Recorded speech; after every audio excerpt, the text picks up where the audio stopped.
Donc, on a expliqué la genèse de l'ulcère de Kayeb par effet de stress, qu'il soit primaire ou prolongé.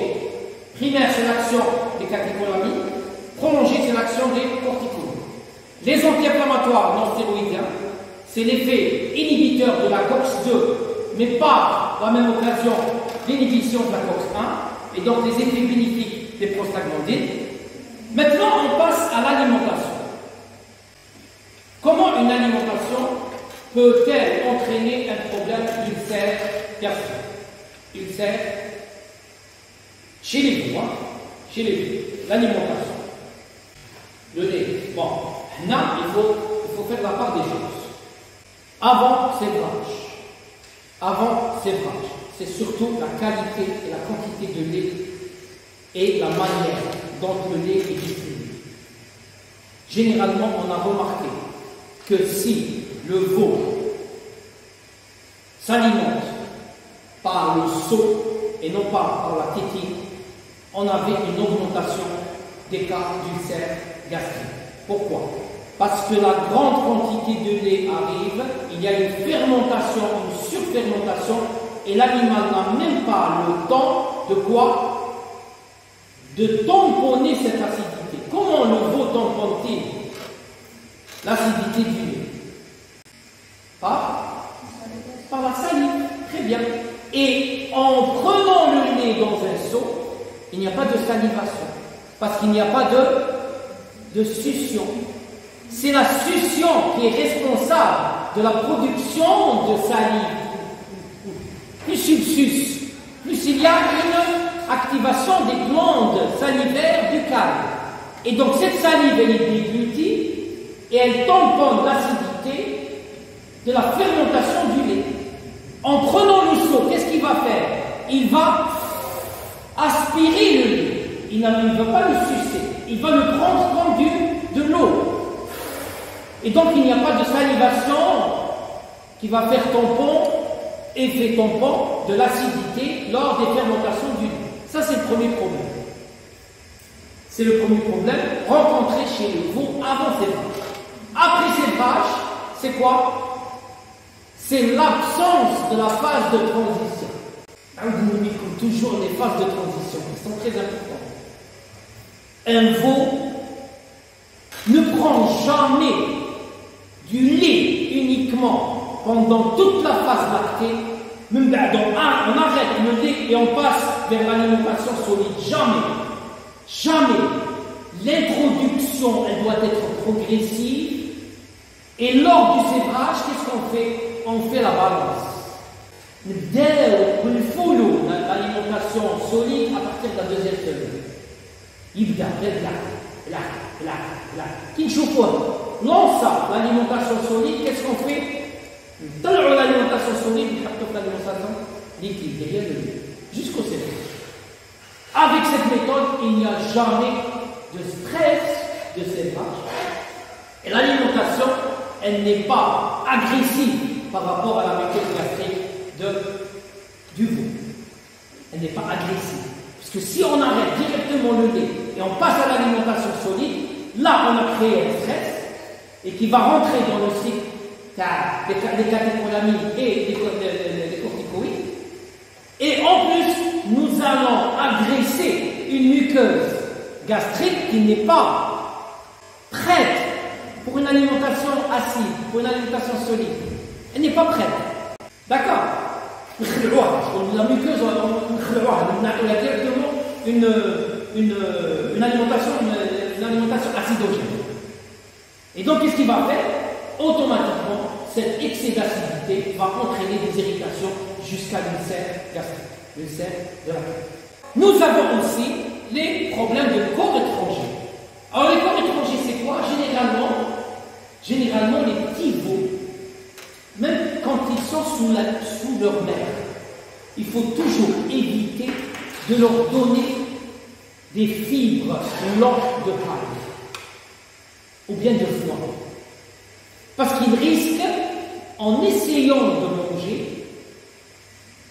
d'avaler ces fibres qui sont très très très lentes et qui risque de se retrouver au niveau de la muqueuse, et il y a un effet mécanique. Un effet mécanique au niveau de la caillette. Donc, on a retrouvé, moi personnellement, j'ai retrouvé lors d'une autopsie une branche de paille qui a perforé carrément l'estomac, qui a perforé la caillette et s'est retrouvée au niveau abdominal, au niveau du pénis. D'accord? Donc, il faut faire très attention. Généralement, le petit veau, qui peut se dire la partie focania, qui fait un grain, qui fait elle est un petit peu souple. Il n'y a pas de grosses grains de foin ou de pain. D'accord?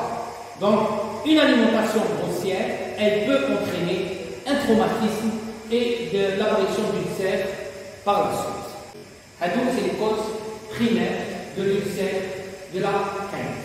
Nous avons aussi des causes secondaires. Alors, les causes secondaires, ce sont toutes les pathologies essentiellement infectieuses. D'accord? Quelle est la pathologie infectieuse qui se caractérise par des ulcères chez les bovins? Des ulcères en coup de griffe.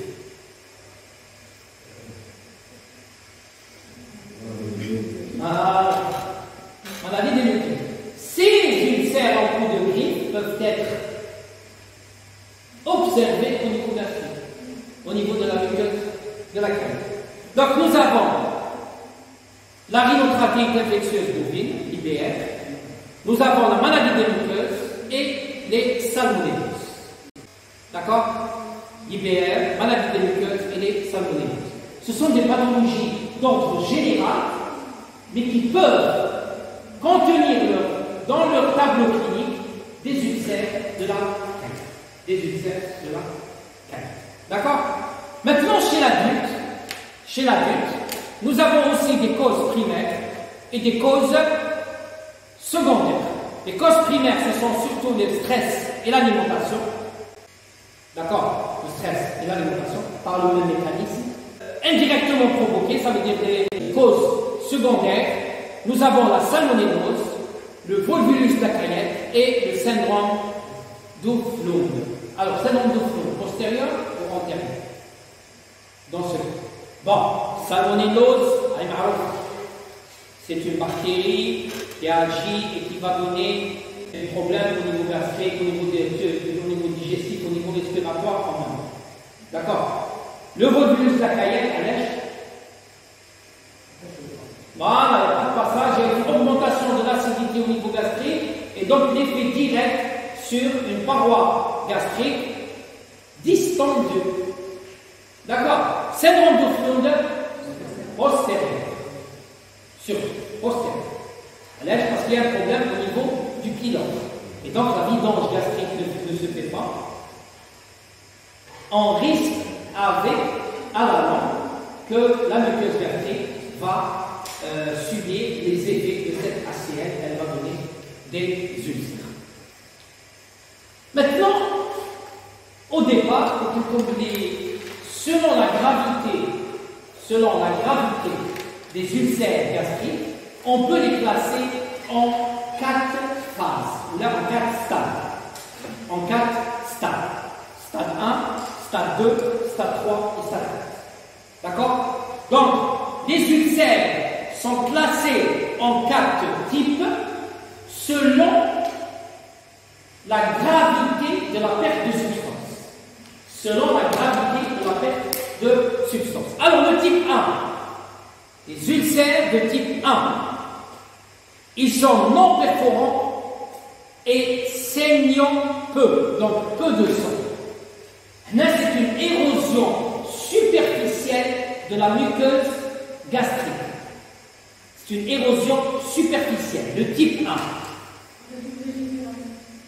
Avec peut-être une régénération, peut-être une évolution vers le stade 2 et le stade 3 et le stade 4. D'accord? Le problème de ce type d'ulcère, c'est que les signes cliniques sont modérés, voire absents. وهذه هي الطامة الكبرى sera le vétérinaire lorsqu'il intervient sur un ulcère de type 1, c'est problème. Généralement, quels sont les signes? Anorexie irrégulière, réduction de la motilité rénale, pas de sang. Alors, vous êtes vétérinaire, vous intervenez sur un veau qui présente une anorexie irrégulière et une réduction de la motilité rénale. Qu'est-ce que vous allez faire? Mettre bouche, mettre le veau. Allez. Allez. Les raquettes qui me antibiotique anti-inflammatoire. Le médicament miracle. علاش بالك كاش ما كاين بكتيري سي هكا qui a resséqué et l'anti-inflammatoire, oui, il y a une inflammation quelque part. 2 jours après, à Ogarité comme l'éleveur, l'animal en décubitus, diarrhée, hémorragie sanguinolente avec méléna, déshydraté, enfoncement des globes oculaires. Qu'est-ce qui s'est passé? Qu'est-ce qui s'est passé? Vous avez aggravé le type 1, vous l'avez fait évoluer en type 3 par l'utilisation de l'anti-inflammatoire non stéroïdien sur une muqueuse déjà préparée par le type 1. Méléna. Méléna, c'est quoi? C'est du sang digéré à partir d'une lésion au niveau gastrique. D'accord? Lésion au niveau gastrique. Mais là, qu'est-ce que vous avez fait? Vous avez aggravé le cas, le type 1, le type 3. Par l'utilisation de quoi? Par l'utilisation des anti-inflammatoires non stéroïdiens. C'est pour cette raison que chez le veau, surtout, s'il n'y a pas de signe évident d'une inflammation, d'une pyrexie, d'un problème qui nécessite l'utilisation des anti-inflammatoires non stéroïdiens, évitez d'utiliser des anti-inflammatoires non stéroïdiens. Surtout lorsque vous suspectez une atteinte au niveau gastrique. D'accord? Le problème du type 1, c'est qu'il passe généralement inaperçu. Il n'y a pas de signe. Pas de signe évident. Donc ces ulcères passent souvent inaperçus et sont découverts à l'abattoir. Généralement, c'est beau. Lorsqu'ils sont orientés vers l'abattage. Quand ils sont orientés vers l'abattage, il n'y a pas une érosion superficielle. C'est le type 1. Le type 2, c'est des ulcères non perforants, mais saignant beaucoup. Donc le type 1 au chinois, non perforant, saignant peu. Le type 2, non perforant, mais qui saigne beaucoup. Ça veut dire que le degré d'érosion, il est plus profond dans ce cas. Il est plus profond. Il y a la perforation, mais il est plus profond. Et quand il est plus profond, qu'est-ce qu'il va entraîner? Il va entraîner des lésions vasculaires plus importantes. Et donc c'est du sang qui va se retrouver au niveau gastrique. Et comme l'estomac est fonctionnel, qu'est-ce qu'elle va faire? Elle va digérer ce sang. Un sang digéré qui sort, c'est un sang mêlé. Très bien. Donc, atteinte d'un vaisseau majeur de la paroi, anorexie partielle, diminution de la motilité rénale, méléna. Avec bien sûr une anémie lorsque l'atteinte est prolongée. Lorsque l'atteinte est prolongée, il y a une hémorragie gastrique. Il y a donc du sang qui sort de l'estomac vers la partie typique. D'accord? Donc le type 2, qu'est-ce qui attire notre attention? C'est le méléna. C'est le méléna. D'accord? Le méléna et le sang frais. Le sang frais, c'est du sang non digéré. Ça veut dire qu'il provient des parties postérieures. Sur une partie qui a la digestion. Généralement, c'est le colorectum. Ok, il y a le jéjunum. Mais le méléna, c'est surtout duodénal et gastrique. C'est du sang qui a été digéré. Vous pouvez digérer, soit au niveau du duodénum, soit au niveau de la canne. Soit au niveau de la canne. D'accord?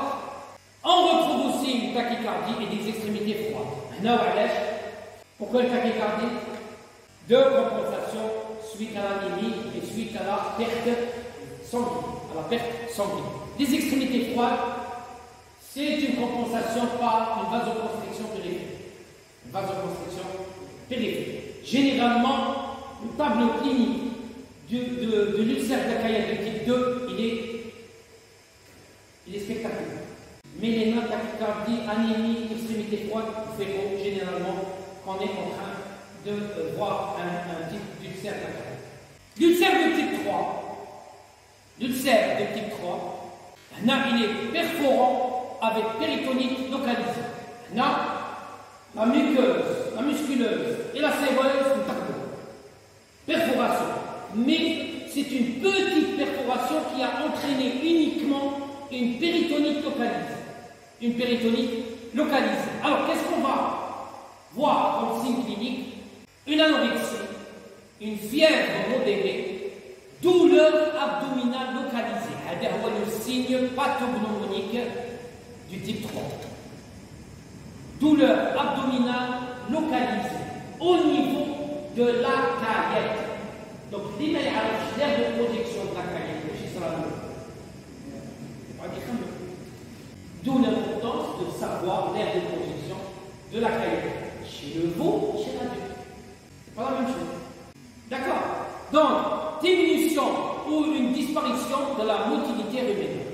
Vous voyez que la motilité ruménale, elle suit automatiquement. Pourtant, le rumen ne sera pas là. Alors, il y a une diminution parce que les préstomacs chez les ruminants sont solidaires.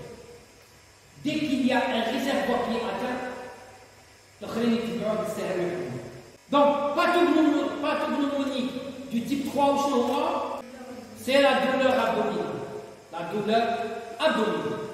Le type 4, perforant avec péritonite généralisée ou diffuse. Alors là, c'est le tableau clinique de la péritonite qui va prendre le dessus. C'est quoi? Une forte anorexie, fièvre précoce suivie d'une hypothermie, arrêt total du transit, tachycardie, déshydratation, dilatation de l'abdomen, syndrome de choc en fin d'évolution.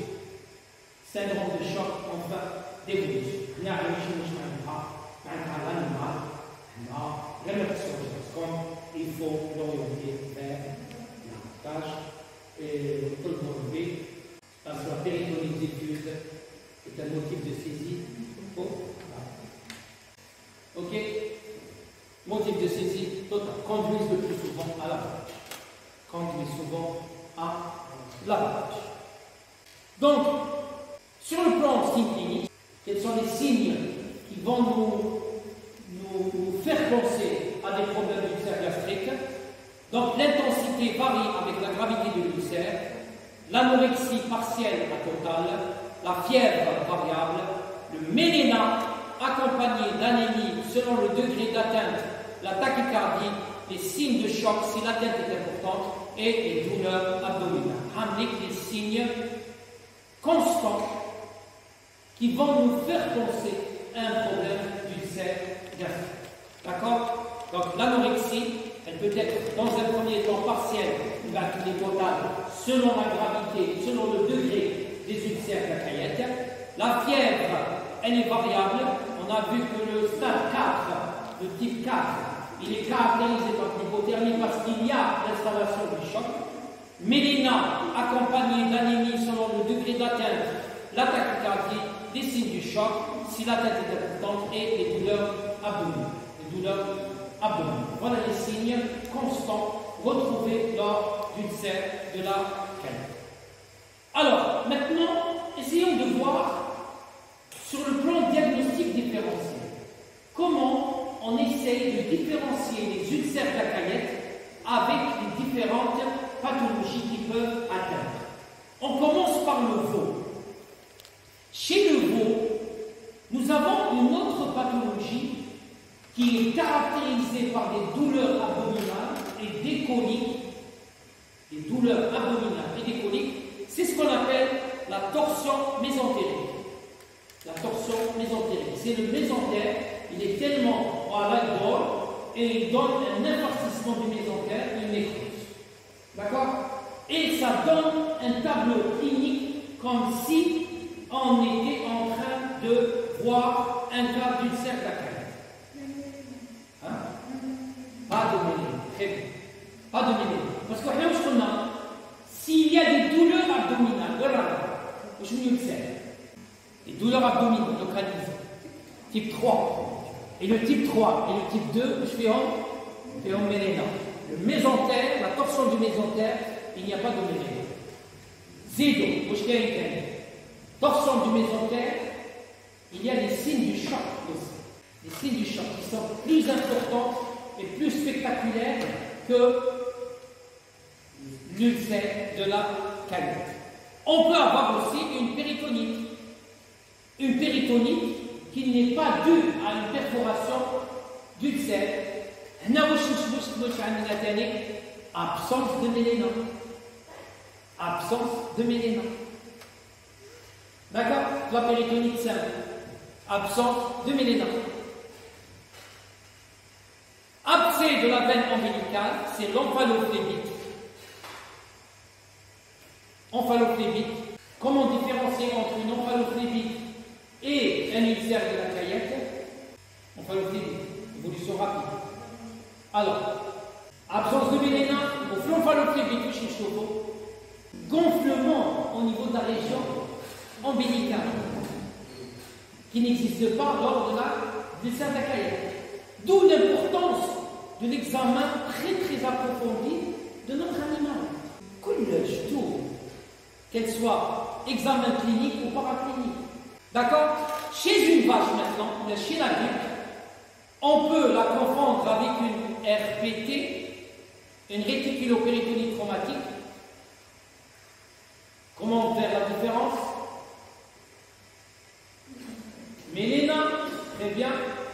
Et la localisation de quoi? De la douleur.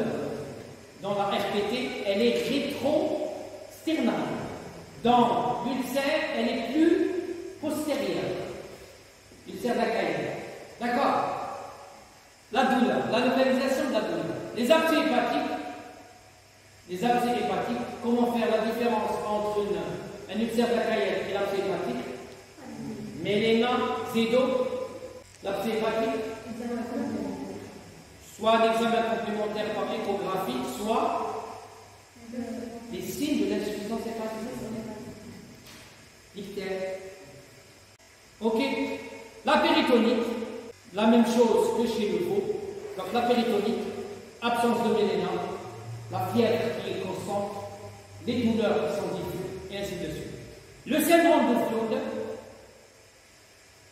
Alors, le syndrome de Floyd, dans ce cas, postérieur ou antérieur?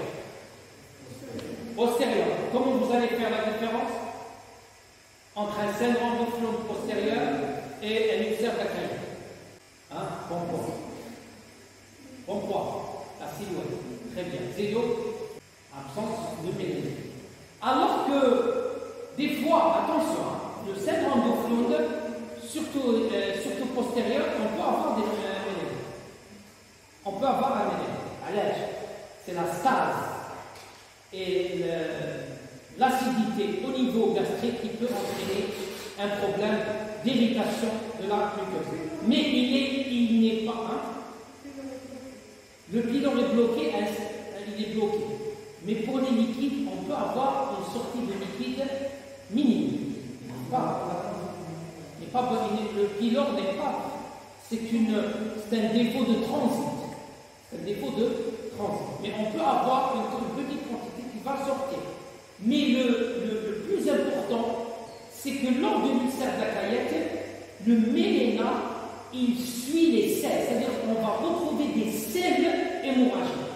Lors du syndrome de Floyd postérieur, absence de selles. C'est-à-dire qu'on va avoir un mucus, une quantité céréale. Car le sang, car le méléna. D'accord? Ce n'est pas comme l'ulcère de la caillette, où c'est une grande quantité mélangée avec les matières fécales. Déplacement de la caillette avec volvulus. Alors, comment vous faites la différence d'ailleurs? Déplacement de la caillette avec volvulus. Droite ou gauche? Droite ou gauche? Droite. Volvulus, ça n'existe pas à gauche. Comment vous allez faire la différence? Le ping.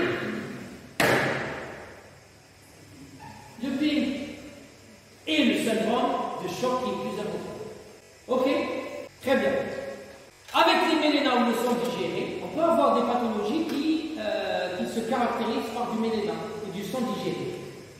Par exemple, saignement digestif haut. C'est-à-dire au niveau duodénal. On peut avoir un problème au niveau duodénal. Ok, on peut avoir un phénomène d'ulcère au niveau duodénal. Maintenant, qu'est-ce qui va faire la différence? Méléna et chronokiff.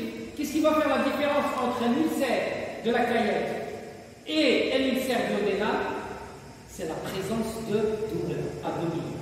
Les ulcères duodénales ne s'accompagnent généralement pas de douleur abdominale. D'accord?